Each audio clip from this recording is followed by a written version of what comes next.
There's a kind of strength most people never notice. It doesn't shout. It doesn't chase. It doesn't need to prove itself in a room full of noise. It's the kind of strength that enters quietly, but leaves a lasting impression long after it's gone. A strength that whispers instead of yells, but somehow everyone hears it. We live in a world addicted to volume, where louder means better, where speed means progress, and where confidence is often confused with arrogance. But what if true intelligence, especially in women, isn't loud at all? What if it's found in silence, in stillness, in the quiet, grounded confidence that doesn't need applause to feel worthy? There's something undeniably powerful about a woman who doesn't flinch at chaos, who doesn't rush to speak or to please or to correct the world. She doesn't need validation. She simply knows her worth, knows her boundaries, knows that her presence speaks louder than any speech could. This kind of woman doesn't arrive to impress. She arrives to observe, and that's why she sees what others miss. That's why she doesn't just survive this noisy world. She transforms it without even raising her voice. Now, if you're here thinking this is about being perfect, it's not. If you came looking for tips to make people like you, you're in the wrong place. This is about something deeper. It's about self-awareness. It's about how a woman, once she becomes aware of her habits, her thoughts, and her energy, unlocks a level of power that changes everything around her. Because the moment you become aware, you stop living on autopilot. You start choosing how to respond instead of reacting. You stop leaking your energy to things that don't matter. You reclaim your peace, your focus, your soul. And in that quiet power, you become magnetic. So in the next few moments, we're going to walk together. Not run, not rush, just walk. We'll explore the timeless, profound habits of a highly intelligent woman. Habits that don't just elevate her mind, but restore her spirit. Habits that allow her to remain unshaken, no matter what storm she stands in. These aren't things you'll learn in school. They're forged through reflection, solitude, failure, and healing. They require more than intellect. They demand presence, compassion, and emotional mastery. Because a truly intelligent woman isn't just educated. She's evolved. She has failed without becoming bitter. She has loved without becoming lost. And she has suffered without becoming cynical. She has learned to move through this world without letting the world move through her.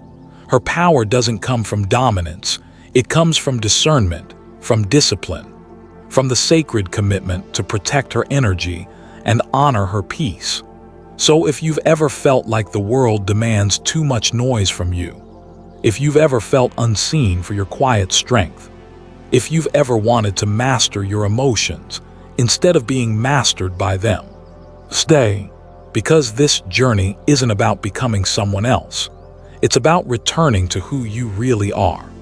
Beneath the noise, the roles, the pressure, and the expectations, you're not here to perform.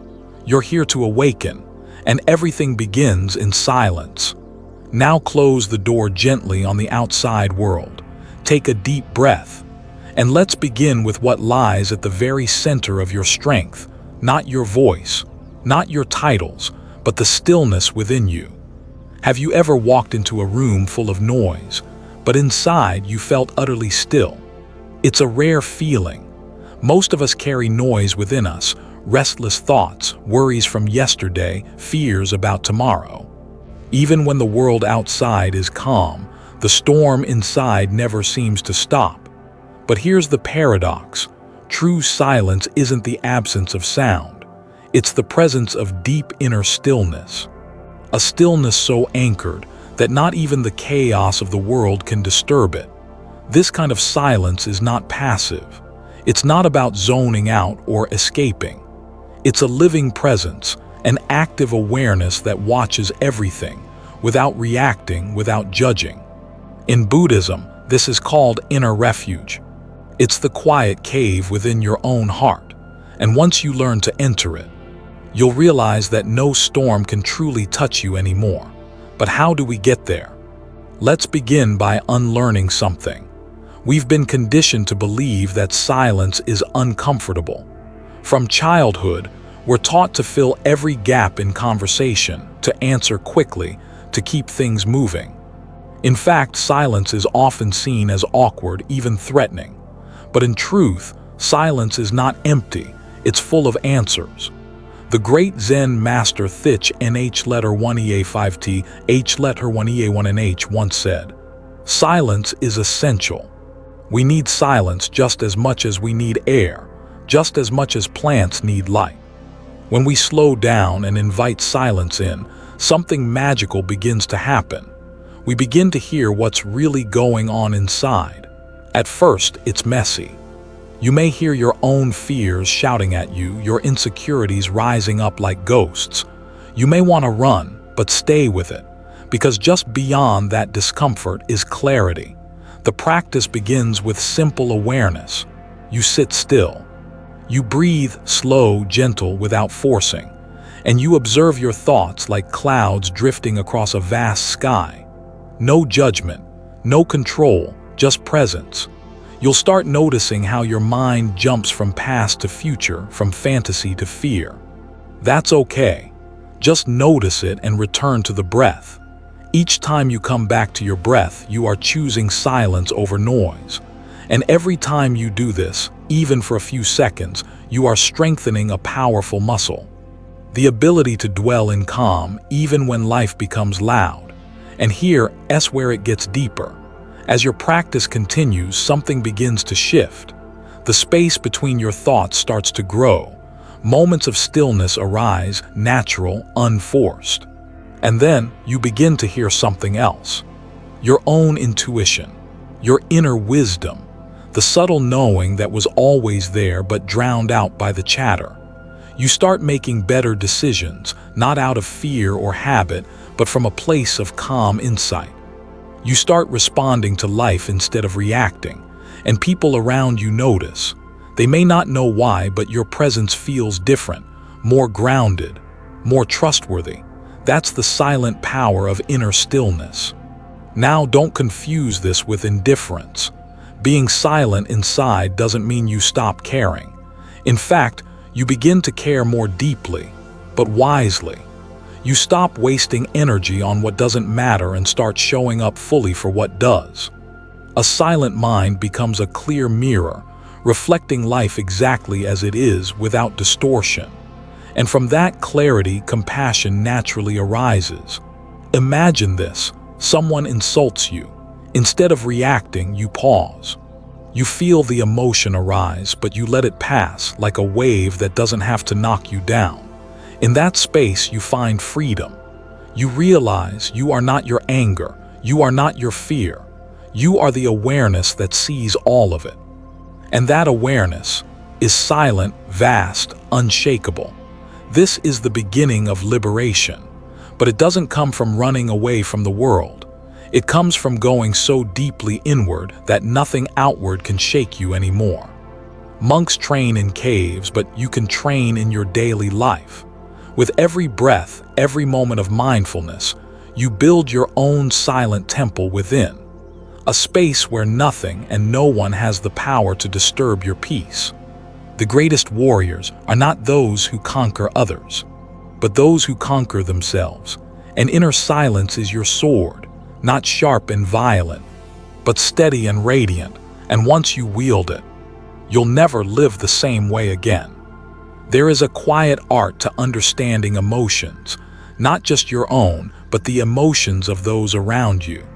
It's not about suppressing feelings or pretending to be above them. It's about knowing when to hold them close and when to release them. Like a bamboo bending in the wind, emotional intelligence isn't stiff or brittle. It's flexible, rooted, and wise. You see, true strength isn't always loud. It doesn't always come with raised voices or firm fists. Sometimes the deepest power lies in knowing when to speak with softness, and when silence says more than 1,000 words. The Zen masters understood this well. In moments of great intensity, they rarely reacted with force. They observed, they listened, and only then they responded, not from ego but from clarity. But how do we cultivate that level of clarity in our own lives? It starts with a pause. In every emotional wave, whether anger, fear, disappointment, or even joy, there is a space, a narrow window of awareness before we act or speak. Most people overlook this pause. They react. But those trained in inner stillness, those who have made peace their baseline, they learn to enter that space. They breathe into it. And from there, they choose the wisest response. Imagine this. Someone insults you, perhaps even unjustly. The initial reaction is fire. Your body tenses, your ego flares up, ready to defend itself. But if you've cultivated the inner stillness from the previous chapter, you don't rush. You notice the fire, but you don't fan the flames. Instead, you sit with the heat. You understand that their insult says more about them than about you. You let the moment pass, and in doing so, you remain untouchable. That's emotional intelligence, but it's not all about restraint. Sometimes emotional intelligence means being soft, opening up, letting yourself cry, speaking with vulnerability even when it's uncomfortable. It means being able to say, "I'm hurt," or "I need help," without shame. Because being gentle doesn't make you weak, it makes you human. And in that honesty, there is profound courage. In Buddhism, there's the concept of the middle way, not too rigid, not too loose. Emotional intelligence lives here. It's the ability to discern when a situation calls for firmness, when to draw a line, to walk away, to protect your peace, and when it calls for softness, forgiveness, patience, empathy. One elderly monk once shared, "You don't defeat fire with more fire, you defeat it with water, but too much water and the fire of life goes out. The key is balance." Let's bring this into everyday life. You're in a disagreement with a loved one. The conversation is heated. Voices rise. You feel misunderstood. Your instinct is to push harder to be right. But then you remember the bamboo, you remember the stillness. So you take a breath. You listen instead of speak. You don't interrupt. And when it's your turn, you don't aim to win, you aim to connect. That's emotional intelligence in action. Or picture a workplace situation. A colleague takes credit for your idea. You feel betrayed, but instead of confronting them in anger, you step back. You consider the bigger picture. You ask yourself, what's the most effective way to address this, not just to soothe your pride, but to resolve the issue for good? That's wisdom. That's strategy. That's inner mastery. Developing emotional intelligence doesn't mean becoming passive or people-pleasing. On the contrary, it means becoming more intentional, less reactive, more discerning. It's about knowing your values so deeply that you don't get shaken by small provocations.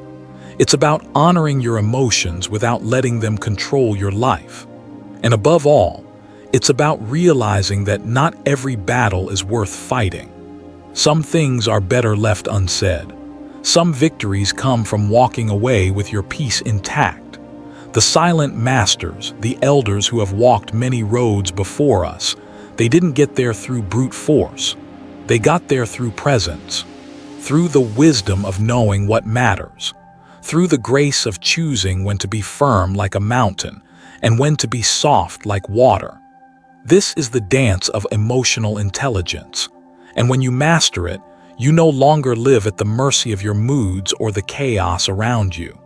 You become the calm in the storm, the eye in the hurricane, the one who sees clearly, speaks gently, and stands strong, no matter what life throws your way. And from this place of calm resilience, we move even deeper.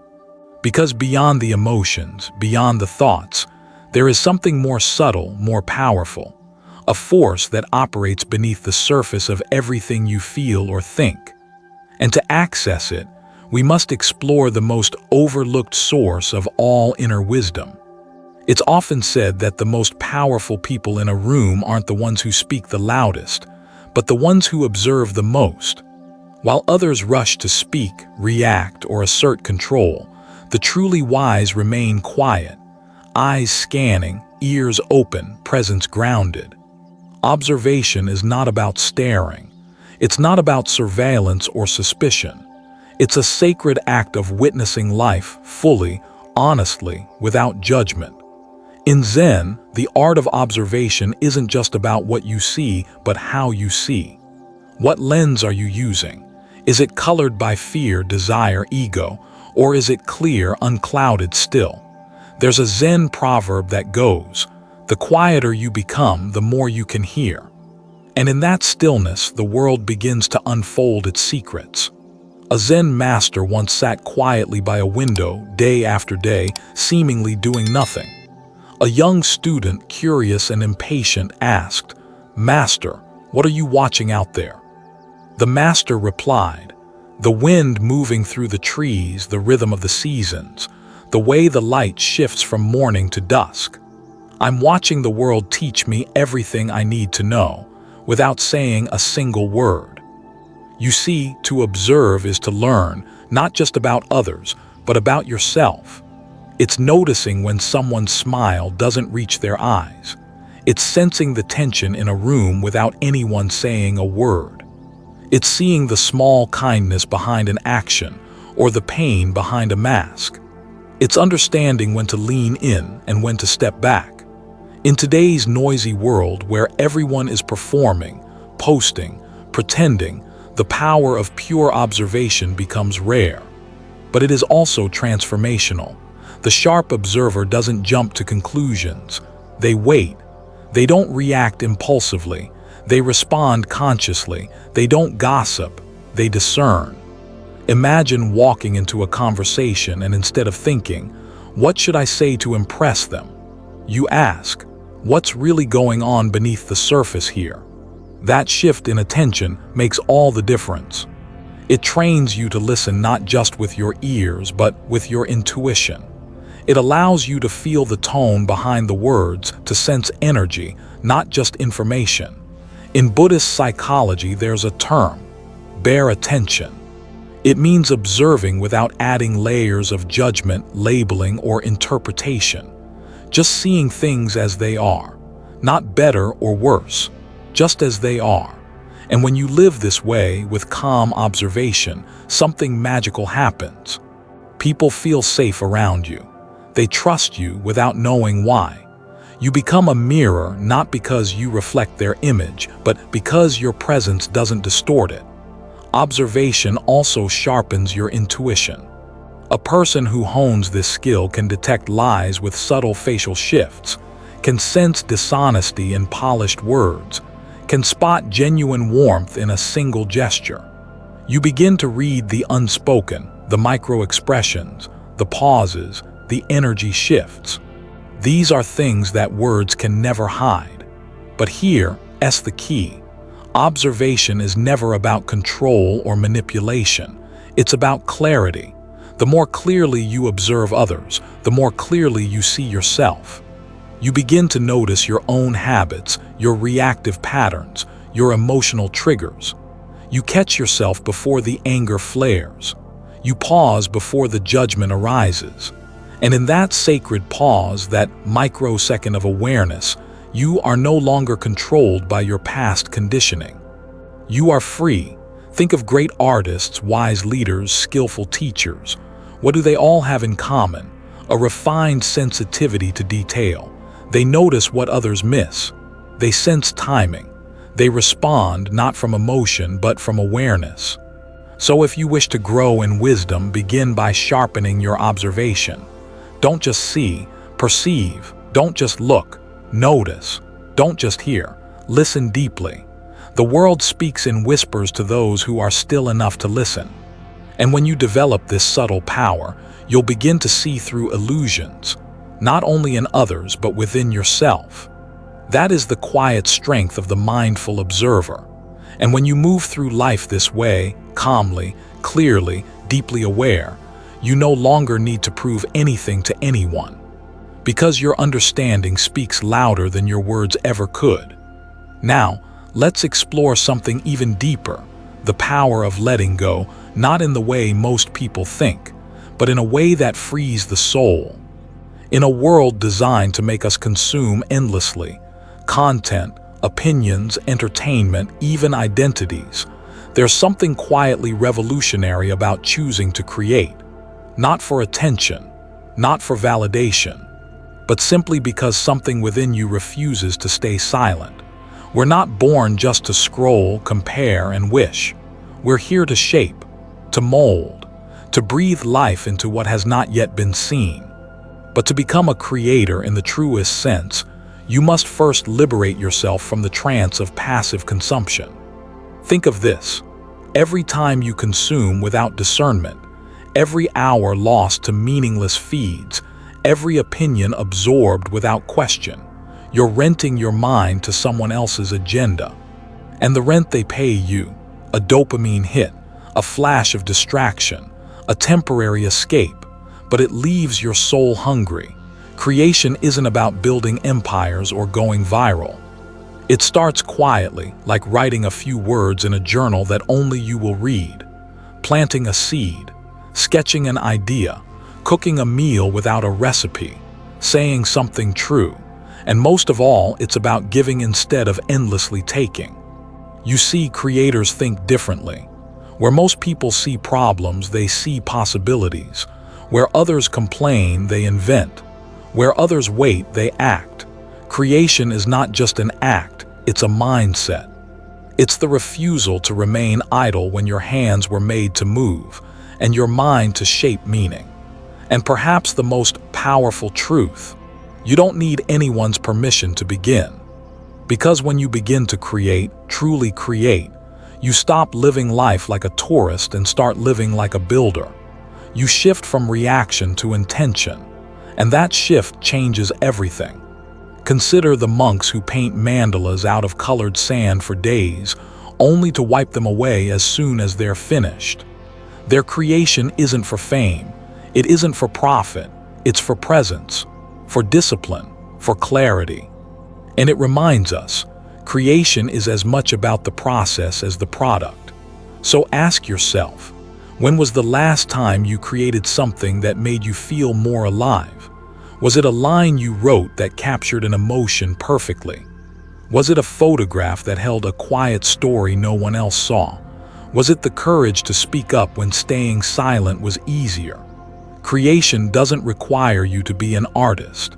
It only asks you to show up to life with intention. To stop asking, "What do I get from this?" and instead ask, "What can I offer?" And when you do, you'll find something beautiful. Your life stops feeling like a reaction and starts feeling like a contribution. And the irony: the more you create, the less you feel the need to consume. Because your own work, your words, your vision, your presence becomes more nourishing than anything the world can feed you. This doesn't mean cutting yourself off from inspiration. Quite the opposite. It means digesting what you take in. Not mindlessly swallowing every thought and trend, but filtering it through your own values, your own silence, your own clarity, until what comes out is not a copy but a fingerprint. And if you ever feel stuck, if the blank page scares you or you don't know where to start, just remember, creation starts with courage. The courage to be misunderstood, the courage to be imperfect, the courage to begin when no one is watching. Because the moment you choose to create, even in the smallest of ways, you step into a different frequency of life. One where you are no longer waiting for meaning, but making it. And when enough people do that, when we stop outsourcing our voice, our gifts, our truth, this world becomes less noisy but more alive. Not louder, deeper.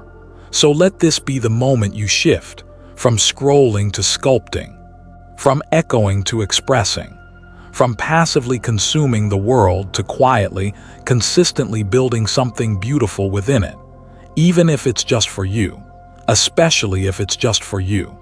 Because sometimes that's where the most honest creation begins. The music swells slightly, then gently fades as the voice softens for a final thought. when your hands become extensions of your inner clarity, and your time reflects what your soul finds meaningful, you've already stepped into the sacred role of the creator. And no algorithm or opinion can take that away from you. Ready to discover what you're truly capable of creating? Let's continue. Some people shout their boundaries from the rooftops, loud, assertive, demanding to be heard. But those who are truly grounded rarely need to raise their voices. They draw lines in silence, and the world somehow listens. There's a kind of quiet strength that doesn't need applause, a strength that doesn't require confrontation or long explanations. It simply is. You can feel it the way you feel a locked door. You just know not to push. True boundaries don't beg for validation. They don't chase respect, they attract it. We often think we need to fight to protect our space, to convince others that we're serious. But the more we explain, the more we lose energy. And when our energy leaks, our presence weakens. A Zen master once said, "When your presence is strong, your words are unnecessary. When your energy is scattered, your voice must overcompensate." Let's be honest, many of us weren't taught how to hold boundaries with grace. We were told to be nice. Don't cause conflict, keep the peace. And so, we became experts at people-pleasing, while slowly becoming strangers to ourselves. But here's the truth. You don't owe anyone unlimited access to your time, your mind, or your spirit. You're not being unkind by saying no. You're being clear. And clarity, real, calm, unshakable clarity, is kindness to yourself, to others, to the future you who will thank you for protecting your peace. Setting boundaries doesn't mean building walls. It means understanding where you end and where the world begins. It means realizing that you are not a public park for anyone to walk through freely. You are a sacred space. Picture this: a person who listens more than they speak, who doesn't react but observes, who smiles gently and says, "This isn't for me," then walks away. And no one dares chase after them because they know they won't be invited back. That's not ego, that's alignment. It's tempting to think you need to prove your worth in every room, but the most powerful person in the room is rarely the loudest. They're the one who knows they can leave at any time. They don't need the room to like them. They only need to stay true to who they are. Sometimes, people will push your limits just to see if they can. That's not your cue to fight harder. That's your cue to rise quieter and walk away with your power intact. True confidence is nonverbal. It's felt in your stillness, in the pauses between your words, in the way you hold your gaze without needing to explain yourself. And here's the most liberating part. Once you master this kind of presence, you don't attract chaos anymore. Takers no longer see you as a target. Manipulators sense the depth of your energy and quietly withdraw. Your very being becomes a shield. This is the secret to a peaceful life, not running from the world but becoming unshakable within it. So ask yourself, where are you still over-explaining? Where are you still trying to be understood by people who are committed to misunderstanding you? Where are you still giving access to people who haven't earned the privilege? Sometimes, the most powerful word in the English language is a silent, unwavering no. Not screamed, not defended, just embodied. And when you begin to live this way, with quiet resolve, with grounded energy, you begin to notice something strange and beautiful. People treat you differently, not because you changed them, but because you changed the way you allow yourself to be treated. That's not arrogance, that's peace. And from this peace comes a very special kind of power, the ability to create distance without guilt, the ability to walk away without explanation, the ability to remain still when everything wants you to react. Because your boundaries are no longer something you say, they're something you are.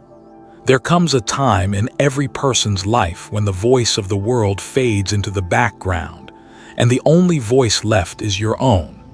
It's in these moments that true self-leadership is born. It's not about control.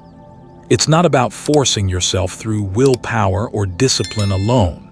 It's about becoming the kind of person you trust to follow, even when no one is watching. Self-leadership is a quiet mastery. It's the daily decision to rise before the world asks anything of you, to align your inner compass before chaos tries to pull you in every direction. It's choosing integrity when shortcuts appear. It's choosing clarity when confusion seems more convenient. And most of all, it's choosing to keep showing up for your values, even when comfort begs you to sit it out. In a world obsessed with leading others, the ancient wisdom of Zen whispers something far more powerful. Lead yourself first. It starts with awareness. Awareness of your thoughts, of your habits, of the subtle ways you betray your own standards in the name of ease or approval. When you catch yourself scrolling endlessly to avoid discomfort, when you notice you're saying yes just to avoid guilt, when you realize your mornings begin with chaos instead of intention, these aren't signs of failure. They're invitations. Invitations to reclaim your own direction. Because here's the truth. If you can't lead your energy, your time, your mood, your attention, someone else will. Self-leadership means choosing structure that supports your freedom. It's waking up not because you have to, but because you promised yourself you would. It's setting up systems and rituals not as restrictions, but as sacred spaces for your highest self to emerge. A quiet morning routine, a nightly reflection, a practice of writing down your intentions before the day begins, not to impress anyone, but to anchor yourself. It's also learning to hold yourself accountable without shame. Accountability in self-leadership doesn't come with punishment. It comes with compassion. You messed up, fine. You didn't follow through, that's okay. You start again not because you have to, but because that's who you are now. A person who returns. A person who doesn't abandon themselves. And it's here where emotional maturity becomes a pillar. You begin to see that self-leadership is the art of managing your emotions, not suppressing them, but not letting them run the show either. You feel the anger, the fear, the doubt, and instead of acting from it, you pause, you breathe, you choose. That's real power. Power that doesn't shout. Power that doesn't need to control others to feel worthy. Power that's rooted, like a mountain unmoved by the storm. In Buddhist thought, this kind of power is called inner sovereignty. It's when your life is no longer dictated by reaction, but directed by intention. You stop outsourcing your peace to other people's behavior. You stop waiting for perfect circumstances to act like your highest self. You become the cause, not the effect. And something magical happens when you live this way. You start attracting people, opportunities, and experiences that reflect your internal alignment. Not because you chase them, but because you've become magnetic. Quietly, effortlessly magnetic. People begin to trust you not just because of what you say, but because of how you are. Your presence becomes calming. Your words carry weight. Your silence becomes eloquent. Why? Because you've done the hard work of leading yourself through your storms, through your doubts, through your temptations. And now, without needing validation, you radiate steadiness. This is the kind of leadership that changes lives, not through authority, but through authenticity. So today, ask yourself, what does the leader within you need? More silence, more structure, more truth?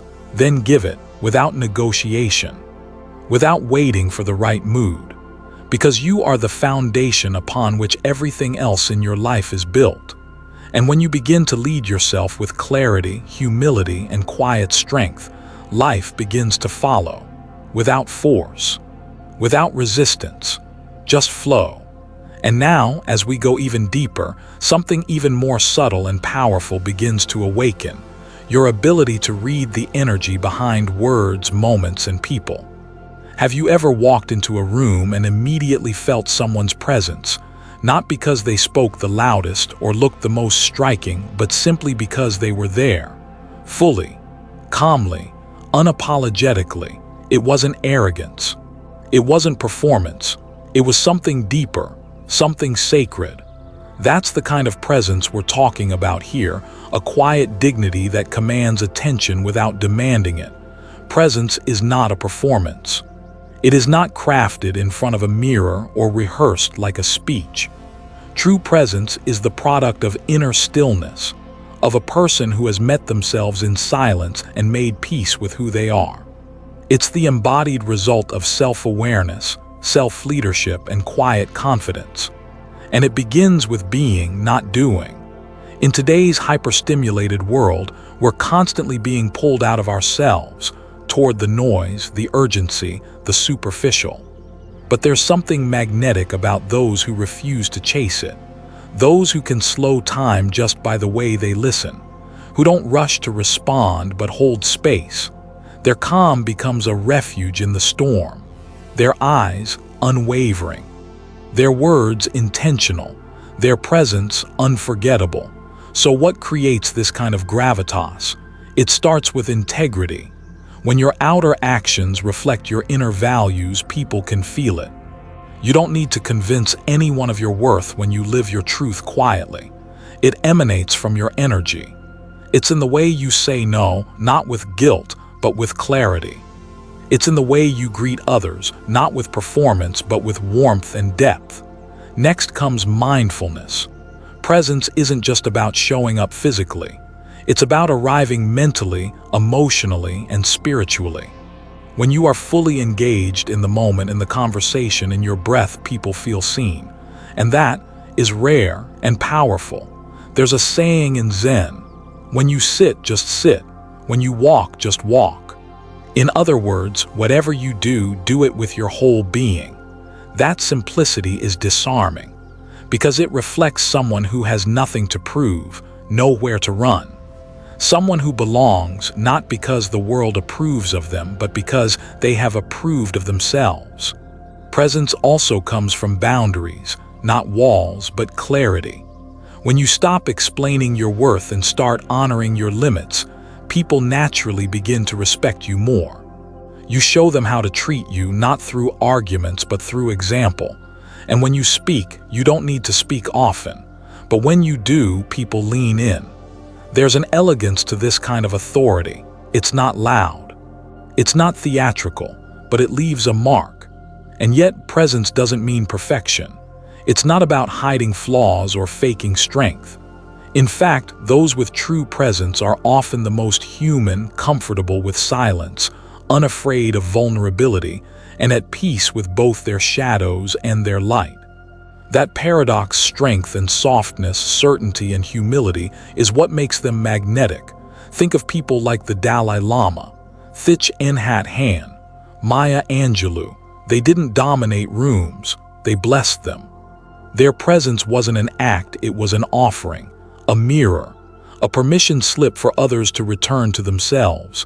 And in your life, you can cultivate that same essence, not through striving, not through self-aggrandizing, but through groundedness, through truth, through the quiet but unwavering decision to show up whole wherever you are. Be the calm in the room full of chaos. Be the breath in a world holding itself tight. Be the stillness that reminds others it's safe to come home to yourself. Because when you carry presence, not for applause but from alignment, you don't have to chase respect. It follows you. Let that be your quiet power. Now let's step into something even deeper, the kind of inner wisdom that doesn't just affect how you show up, but what you create. Every day, from the moment we open our eyes to the moment we close them, we are guided, consciously or not, by patterns. But while most people live by habits that keep them reactive, the wise cultivate rituals that make them intentional. And the difference is monumental. Rituals are not routines. They're not just things we do. They're acts of meaning. Conscious pauses in a chaotic world. They are small, sacred spaces carved out of the ordinary where presence, clarity, and power converge. You see, the people who move through life with grounded calm and magnetic grace don't do so by accident. They've built inner fortresses, brick by brick, with tiny, deliberate practices. Not grand gestures, but quiet rituals. A cup of tea sipped slowly at dawn, 10 minutes of stillness before the world awakes, lighting a candle before writing, stretching with the sunrise, speaking an affirmation into the mirror. Sounds simple, that's because they are. But simplicity doesn't mean powerlessness. It means purity. In a world that glorifies busyness and noise, rituals are the art of saying, "I choose how I begin and end this day." These small acts don't just ground you, they rewire your mind. Because every time you show up for your ritual, you're reminding your nervous system, "I am safe, I am steady, I am here." And when life throws its chaos at you, as it always does, you'll be less likely to spin out of control. Why? Because you've already trained yourself to return, to anchor, to breathe. Think about it. Monks, warriors, artists, healers, all build their lives around rituals. Not for control, but for presence.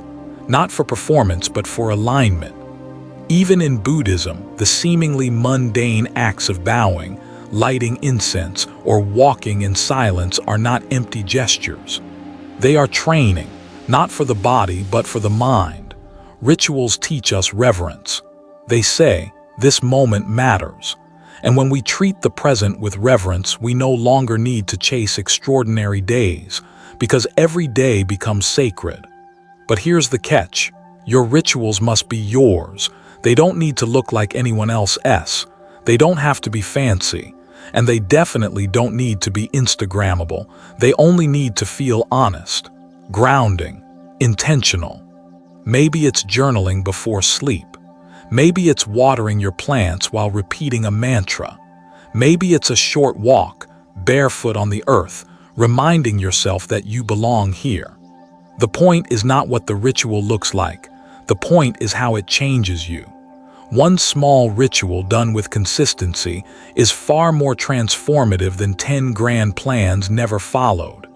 Because true power doesn't shout, it whispers. Repeatedly. And before you realize it, these small sacred practices start to shift your days. And when your days change, your life does too. So if you're feeling overwhelmed, scattered, or stuck, don't overhaul your life. Start with one tiny ritual. Give it your full presence.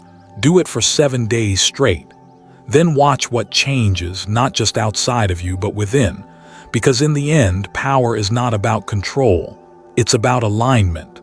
And rituals, they are the sacred thread that stitches our scattered pieces back together. And when someone builds their days with such intention, something profound begins to awaken. Something ancient, quiet, and dignified. That's when we enter the realm of sacred presence, where your mere being commands respect. And that's where we're heading next. Perhaps you didn't even notice it, but something within you has shifted, not in some dramatic, earth-shattering way, but in the same quiet, elegant way a seed cracks open under the soil. In darkness, in stillness, before it ever reaches the light. This journey through the silent qualities of inner mastery was never about becoming someone else. It was about remembering who you already are. Beneath the noise, beneath the demands, beneath the expectations. You've seen how silence can be power, how restraint can be strength, how observation can be your guide, and how the tiniest rituals can quietly reshape the architecture of your life. You've learned that the strongest leaders lead themselves first, not with noise, not with force, but with presence, clarity, and discipline. You've come to see that boundaries don't have to be shouted. They can simply be lived. That creation isn't about becoming famous or loud. It's about building meaning, about giving more than you take, and maybe, most importantly, you've remembered what it means to be here, fully here, where your feet are, where your breath is, where your spirit quietly whispers truths you can't hear when you're rushing to be someone else. Let this be your reminder. You don't need permission to reclaim your peace. You don't need a loud life to live a meaningful one. You don't need to prove yourself to anyone. To begin living a life of quiet reverence, this isn't the end. It's an invitation to begin walking differently, to speak less but mean more, to act slower but with deeper intention, to let your presence be your loudest statement. And if this journey resonated with something deep in you, if it reminded you of a wisdom you had forgotten, or revealed a stillness you long buried, then I invite you, not as a stranger, but as a fellow traveler on this mindful path, to stay, to continue, to explore more of what this quiet, sacred life has to offer. If this message stirred something in you, subscribe to Zen Buddhism Wisdom, where stillness speaks and simplicity guides. This space is made for seekers like you, not for noise, not for trends, but for timeless truths told with gentle hands and open hearts. We're not here to escape life. We're here to see it more clearly, together. Until next time, walk gently, live slowly, and let your wisdom speak quietly.